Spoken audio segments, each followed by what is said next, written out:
우리 교회는 과연 선교적 교회인가? 그리고 또 하나, 우리 교회가 선교적 교회가 되려면 어떻게 해야 하는가? 우리 교회가 선교적 교회가 되려면 어떻게 해야 하는가? 이런 질문을 가지고 고민하는 가운데 주신 말씀이 바로 요엘서 2장 28절로 32절 말씀이에요. 이유는요, 이 말씀은요, 참된 교회의 오리지널, 그래서 우리가 보통 초대교회라고 말하는 그 진짜 교회, 그런데 그 교회가 또 동시에 뭐였어요? 선교적 교회였습니다. 미셔널 철치였어요. 그게 예루살렘 교회 아닙니까? 바로 그 예루살렘 교회 가운데서 가장 처음 선포된 설교의 본문이 이 말씀이거든요. 사도행전 보세요. 예루살렘 교회 가운데 있었던 가장 첫 번째 설교의 그 본문이 바로 이 말씀, 요엘서 2장 28절로 32절 이 말씀이기 때문에 그런 거예요. 자, 그렇다고 한다면 요엘서 2장 28절로 32절 이 말씀의 내용은 뭐냐? 이 말씀을 보면요, 이게 구약에 있는 말씀인데 여기에 아주 중요한 교회의 요소가 몇 가지 나오고 있어요. 놀랍게도 이 말씀 가운데 보면 교회에 정말 중요한 요소가 여러 가지가 나오고 있어요. 그 중에 첫 번째가 뭐냐? 바로 성령님이라는 겁니다. 교회의 중요한 요소 첫 번째, 성령님. 그게 중요한 요소예요. 성령님. 그 후에 내가 내 영을 만민에게 부어주리니, 28절에 나오는 말씀이죠. 또 29절에는 그때 내가 또 내 영을 남종과 여종에게 부어줄 것이며, 그렇습니다. 교회가 시작된 것도 그렇고요, 교회가 존재하는 모든 것의 근거는 바로 성령님이세요. 여러분, 성령님이 부어주지 않으면, 성령님께서 역사하지 않으면요, 성도는 생겨날 수가 없어요. 어떻게 우리가 성도가 되었느냐? 우리 마음속에 성령께서 감동하셨기 때문에 우리가 성도가 된 거잖아요. 그렇죠? 성령께서 역사하셔야 성도가 생겨나고요, 그 성도들이 모여야 교회가 되는 거 아니냐 그 말이에요. 성령님 없이는 성도도 없고 교회도 없는 거예요. 그리고 또한 그래서 성령님의 역사가 없으면요, 성도가 성도됨을 지킬 수가 없어요. 성령님의 역사가 없으면요, 교회가 교회됨을 지킬 수가 없는 것이다 그 말이에요. 여러분, 교회의 모든 아름다움과 그 모든 힘과 능력의 그 어떤 원천은요, 성령님이세요. 성령님이 있어야 교회가 아름다운 거예요. 그게 힘이 있는 거예요. 그 능력이 나타나는 거예요. 성령님이 역사하셔야 된다. 그런데 정말 안타까운 건 뭐냐? 이 시대 교회들, 이 시대 한국 교회들 가운데 정말 많은 교회가 성령께서 떠나셨다, 성령의 능력 가운데 있지 못하다 하는 거예요. 성령이 떠난 교회가 너무 많은 거예요. 예배와 찬양과 기도, 그리고 성도의 교제 등등, 이거는요, 성령님이 역사하지 않으면 아예 가능하지 않은 것들입니다. 여러분, 그렇지 않아요? 아니, 예배 드리는데 성령님이 안 계시면 어떻게 예배가 됩니까? 아니, 찬양 가운데 성령님이 역사 안 하면 그게 어떻게 찬양이 됩니까? 기도도 마찬가지죠. 성도의 기도도 마찬가지고. 그런데 놀랍게도 한국 교회 안에서는요, 성령님 없이 이것들을 하고 있는 데가 너무 많은 거예요. 성령의 역사 없이 예배드리고, 성령의 역사 없이 찬양하고, 성령의 역사 없이 기도하고, 성령이 역사하지 않는데 성도의 교제를 합치고 하고 있는 그런 일들이 너무나 많은, 이게 지금 이 시대 한국교회의 큰 문제죠. 두 번째 요소, 이 말씀 속에 있는 교회의 요소 중에 또 하나, 그것이 바로 구원받은 성도들의 모임이라고 하는 겁니다. 구원받은 성도들의 모임. 누구든지 여호와의 이름을 부르는 자는 구원을 얻으리니, 32절에 나온 말씀이죠. 그렇습니다. 교회는요, 구원받은 성도들의 공동체입니다. 이 세상이 죄 가운데 빠지고, 그래서 세상에 있는 모든 사람은요, 그가 어떤 식으로 살아가든 간에 결론은 뭐예요? 사망이에요. 심판을 통과할 수가 없어요. 심판받고 지옥이라는 형벌 가운데 들어갈 수밖에 없는 게 모든 인생들인데, 오직 뭐예요? 그 가운데 교회만이 구원받은 자들이 모이는 거예요. 여러분, 그러니까 교회 다닌다라는 말은 뭐와 똑같은 말이냐? 구원받았다 말과 똑같은 거예요. 교회 다닌다 하는 말은요, 하나님의 자녀가 되었다 말과 똑같은 거예요. 교회 다닌다 그 말은요, 천국 백성이다 하는 것과 똑같은 거예요. 자, 그런데 이 시대 교회 가운데 또 하나 고민이 바로 뭐냐? 이 등식이 성립이 안 된다는 거예요. 교회는 다니는데 구원받지 못한 성도가 너무 많은 거예요. 교회는 다니는데 하나님의 자녀가 아닌 사람이 너무 많은 거예요. 천국에 확신이 없는 사람이 너무 많은 거예요. 그냥 교회만 왔다 갔다 하는 거예요.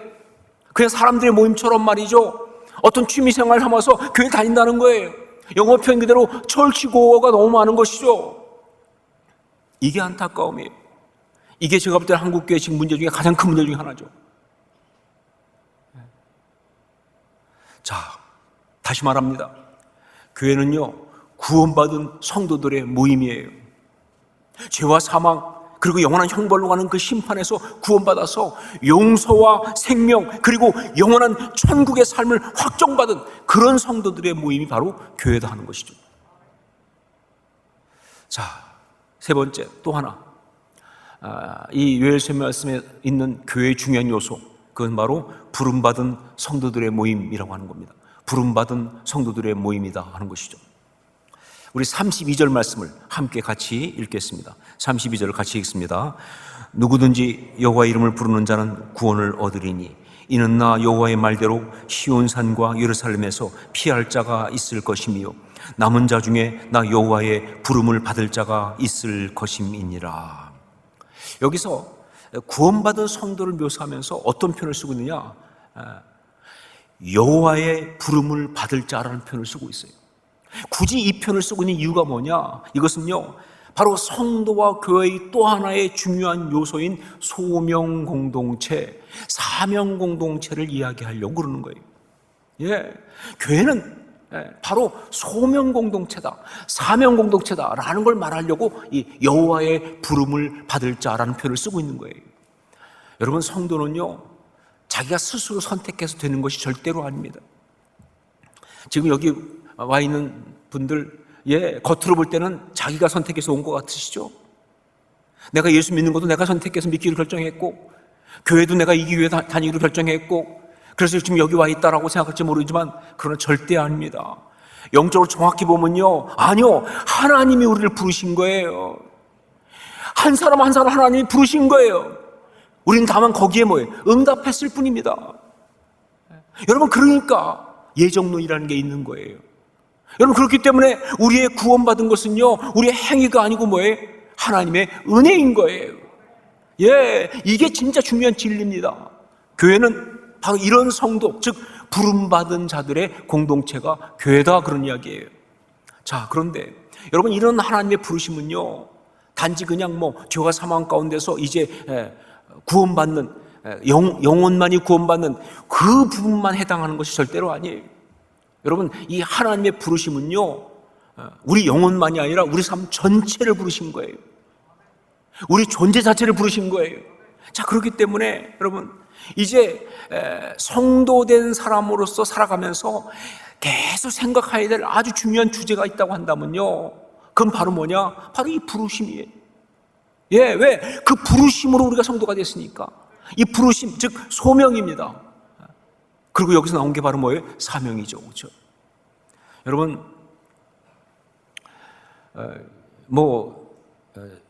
전도할 때 그때는 꼭 얘기할 필요가 없지만, 그러나 우리가 반드시 알아야 될 것이 하나 있어요. 뭐냐? 예수 믿게 되면요, 인생이 생각보다 피곤하다 하는 거예요. 그러니까 전도할 때는 미리 말하지 마세요. 그러면 믿고 나면 얘기해 주세요. 예수 믿게 되면 그렇게 편안하게 사는 거 아니다. 왜 피곤하냐? 자기 생각대로 살면 안 되니까 그렇죠. 자기 원하는 대로 사는 거 아니기 때문에 그래요. 하고 싶은 대로 사는 거 아니에요. 욕심대로 살 수 없어요. 마음에 상처가 시킨 대로 그냥 그렇게 못합니다. 화나면 화나는 대로, 마음 내키면 내키는 대로 그렇게 살 수 없어요. 그래서는 안 되는 거예요. 왜? 성도가 된다는 건 뭐예요? 하나님이 나를 부르신 것에 대한 응답이기 때문에 그래요. 그러니까 성도로 된 자로 살아가면서 가장 먼저 생각해야 될 정말 중요한 어떤 대원칙이 있다고 한다면 그게 하나님의 뜻이에요. 하나님의 뜻이 무엇이냐? 하나님의 뜻이 아니라면요, 아무리 하고 싶어도 해서는 안 되는 거예요. 하나님의 뜻이라면 아무리 하기 싫어도 해야 하는 거예요. 목숨 걸고라도 참아야 되는 거예요. 죽을 각오로 헌신하며 해야 되는 거예요. 이 하나님의 부르심, 이게 정말 중요한 거예요. 이런 하나님의 부르심을 받은 자들이 모인 곳, 이게 바로 교회입니다.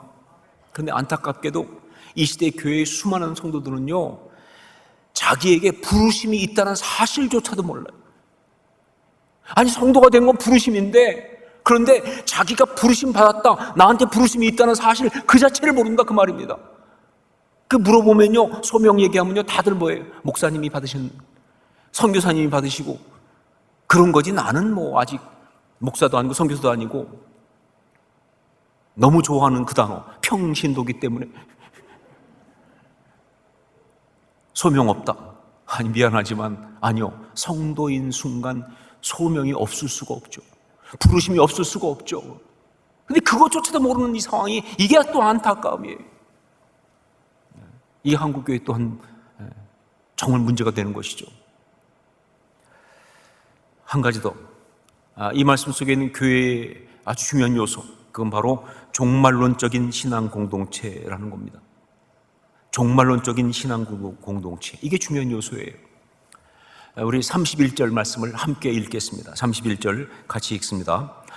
여호와의 크고 두려운 날이 이르기 전에 해가 어두워지고 달이 핏빛같이 변하려니 와.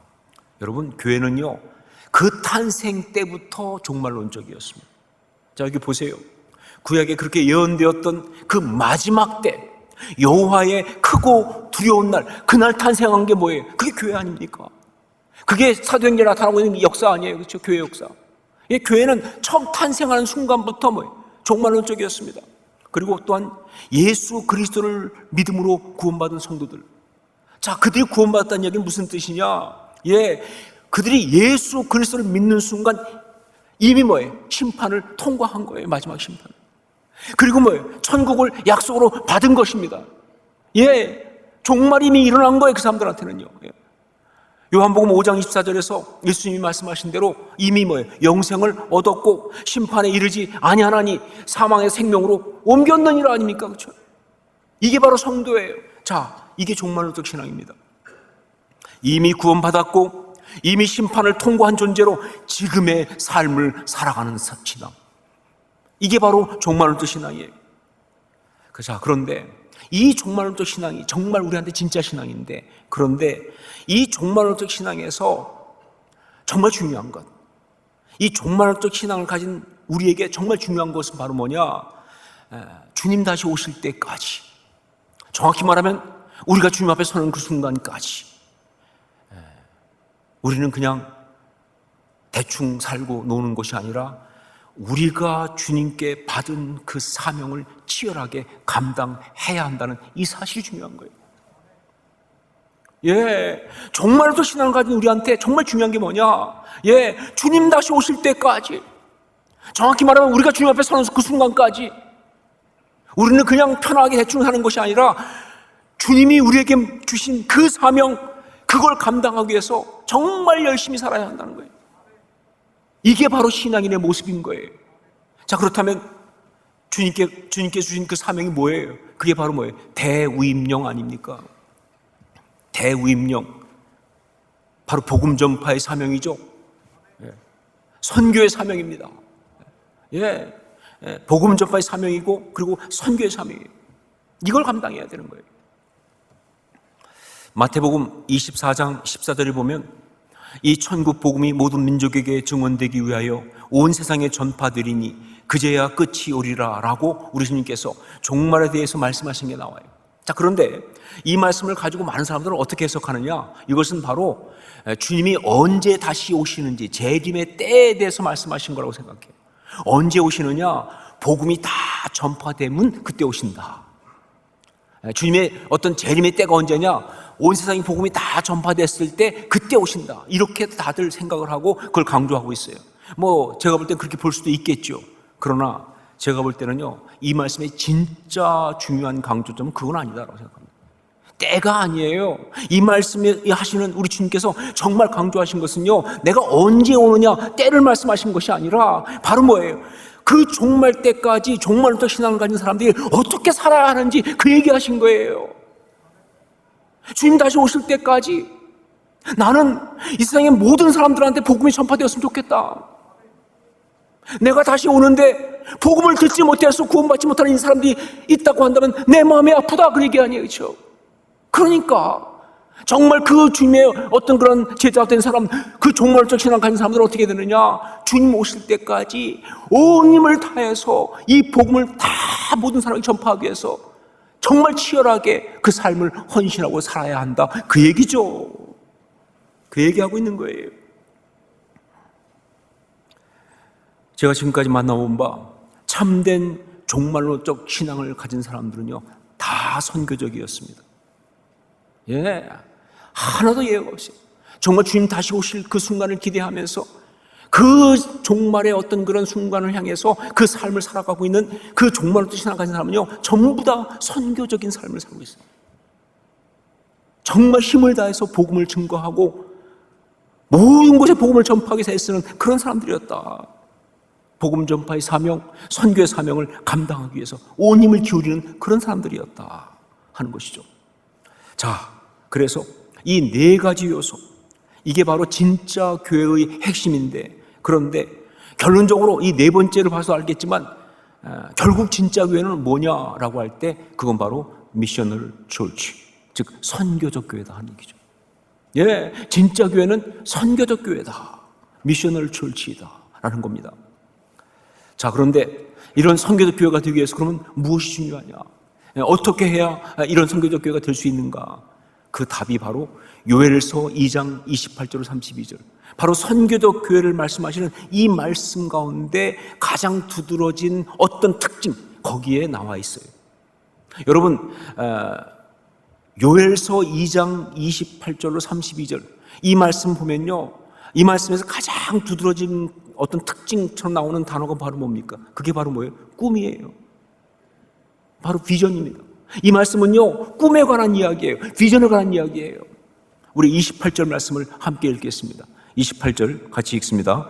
그 후에 내가 내 영을 만민에게 부어주리니 너희 자녀들이 장래일을 말할 것이며 너희 늙은이는 꿈을 꾸며 너희 젊은이는 이상을 볼 것이며. 예, 주의 영, 즉 성령님이 임하시면 그 사람들이 바로 성도가 되고 그들이 모이면 교회가 탄생하는 것인데, 그런데 그때 그 모든 사람에게 공통적으로 나타나는 현상이 있는데 그건 바로 뭐냐? 그 모든 사람이 다 뭐예요? 비전을 갖는다 하는 것입니다. 다 비전을 갖는다는 거예요. 혹시 여기서 꿈을 꾸며 이상을 보는 것이 어떻게 비전이라고 말할 수 있겠습니까? 혹시 그냥 성령 받으니까 막 어떤 그런 엑스타시, 어떤 환상 가운데 들어가가지고 어떤 환상이나 어떤 그 환각이나 뭐 이런 걸 보는 막 그런 정신이 막 이렇게 이상해져가지고 뭐 그런 거 말하는 거 아닙니까? 라고 할 수 있는데 아니죠. 이건 환상이나 어떤 환영이 아니에요. 이건 비전이에요. 이렇게 확실하게 말할 수 있는 것은 두 가지 이유 때문에 그렇습니다. 하나는 뭐냐? 자, 이 꿈을 꾸고 이상을 본다는 말을 하기 전에 오늘 말씀 보면요, 그 앞에 그게 무엇인지 먼저 말해주는 또 하나의 표현이 있어요. 꿈을 꾸며 이상을 보는 것이 무엇인지 그 앞에 다른 식으로 말하는 게 나오는데 그게 바로 뭐냐? 그것이 바로 너희 자녀들이 장래일을 말할 것이다 라고 하는 거예요. 히브리어로 말하면 이것이 바로 나바라는 말이거든요. 그런데 이 나바란 말은요, 선지자, 예언자란 이 나비라고 하는 것과 어근이 같아요. 그러니까 이건 무슨 얘기냐? 예언한다, 그 뜻이에요. 여러분, 예언이 무엇입니까? 그냥 앞날을 미리 말하는 겁니까? 그냥 앞날을 미리 말하는 거면 점치는 거하고 뭐가 달라요? 아니죠. 성경적으로 예언은 절대 그런 것이 아닙니다. 성경적으로 말해서 예언의 진짜 의미는 바로 뭐냐? 하나님의 뜻, 하나님의 계획, 하나님의 역사하실 것을, 그것을 미리 말하는 게 바로 예언이에요. 그러므로 모든 예언은 다 비전입니다. 그리고 모든 비전은 다 예언이에요. 하나님께서 나의 삶을 통해서 이러이러한 당신의 역사를 이루시기를 성령이 임하시는 순간 이 마음속에 그 꿈을 받아요. 그러면서 그것을 갖다가 원하고 그리고 바라보는 그것, 이게 비전 아닙니까? 그런 하나님의 마음 없이 그냥 내가 원하는 거, 내가 하고 싶은 거, 그건 욕심이죠. 그건 야망이죠. 그건 비전 아니죠. 그렇죠? 하나님의 꿈이 나한테 이식돼야 돼요. 하나님의 꿈이 내 마음속에 들어야 돼요. 그러면서 그것이 나에게도 간절한 소망이 되어야 돼요. 그것이 정말 내가 바라보고 원하는 것이 되어야 돼요. 그게 비전이죠. 그렇죠? 하나님의 꿈과 약속을 바라보는 것, 그게 비전이죠. 그래서 이렇게 말할 수 있는 거예요. 또 하나는 이 요엘서 이 말씀이 사도행전 가운데 성령이 임하시고, 그리고 그래서 교회가 탄생했을 때 그때 정말 난리 났었거든요. 뭐 사도행전 봐도 알겠지만 이거 진짜 정말 충격적이었을 것이다. 그거 원래 그래요. 우리가 막 은혜 받고 있으면요, 은혜 받는 우리는 굉장히 행복하지만 옆에서 보는 사람들은 굉장히 민망하거든요. 그럴 수 있는 게 그거 원래 은혜 받는 거예요. 왜냐면 그 은혜의 한복판에 못 들어가 보니까 그 밖에서 구경하는 사람은 그 좀 이상한 거예요. 저 왜 저래 말이에요. 그때도 그랬습니다. 막 성령 받아서 막 난리가 났어요. 뭐 방언하고 막 춤추고 노래하고 막 기도하고 막 이러니까 사람들이 뭐라고 그랬느냐, 세술에 취했다 그랬어요. 점잖은 표현으로 성경이 소개한 것이지 원래 뜻이 무슨 뜻이에요? 낮술 먹었다 그런 얘기죠. 그렇죠? 술 취하고 제대로 저러는 거 아니야? 즉 뭐예요? 무슨 환각, 무슨 뭐가 취해가지고 저러는 것이라고 그렇게 막 얘기하니까 그때 아니라고, 술 취한 거 아니라고, 어떤 환상이나 환각에 빠져 있는 거 아니라고 하면서 인용한 말씀이 바로 이 말씀이에요. 요엘서 말씀. 그러니까 요엘서 이 말씀의 뜻은요, 환각, 환상 아닙니다. 그럼 뭐냐? 하나님의 영이 임하시면 그때 하나님의 사람들이 보게 되는 그 하나님의 꿈, 그 비전, 그것 때문에 정말 가슴이 벅차고, 그것 때문에 너무 감사하고, 그것 때문에 너무 행복하고, 형언할 수 없는 힘과 능력이 막 그 가운데 꿈틀거리기 시작하고 기쁨이 터져나오는 바로 그 상태, 그 얘기하고 있는 거예요. 전 이것이 바로 우리가 항상 경험해야 될 은혜라고 믿습니다. 우리가 그래야 되는 것이죠. 정말 솔직히 말해서요, 우리 너무 점잖게 믿고 있어요. 여러분, 우리 하나님 앞에서 우아하지 맙시다. 더 충만한 거 맞죠? 이게 맞는 거예요. 주의 영이 임하시는데, 하나님의 꿈이 나한테 임했는데, 이 안에 정말 기쁨의 샘이 터져버리는데 어떻게 가만히 있을 수 있냐 그 말이죠. 바로 그 얘기를 하고 있는 것이죠. 자, 그러므로 다음과 같이 말할 수 있습니다. 결론적으로 확실하게 말할 수 있는 게 뭐냐? 선교적 교회, 즉 미셔널 철치는요, 하나님의 꿈을 꾸는 교회이다라고. 선교적 교회, 미셔널 철치는 바로 하나님의 꿈을 꾸는 교회이다. 그렇습니다. 진짜 교회, 참된 교회는요, 바로 선교적 교회고요. 그 선교적 교회는요, 그 교회에 속한 모든 성도들이 하나님의 꿈을 꾸는 바로 그런 교회다 하는 거예요. 우리 모두가 다 하나님의 꿈을 가슴에 품고 그 꿈을 날마다 꾸는 그런 참된 그리스도인들이 될 수 있기를 주의 이름으로 축원합니다. 이게 진짜 믿는 거예요. 이게 행복한 거예요. 그래서 정말 우리가 하나님의 꿈을 꾸는 선교적 교회를 온전히 이룰 수 있기를. 여러분, 호산나 교회, 한국 교회사에 분명히 나오겠죠. 1980년대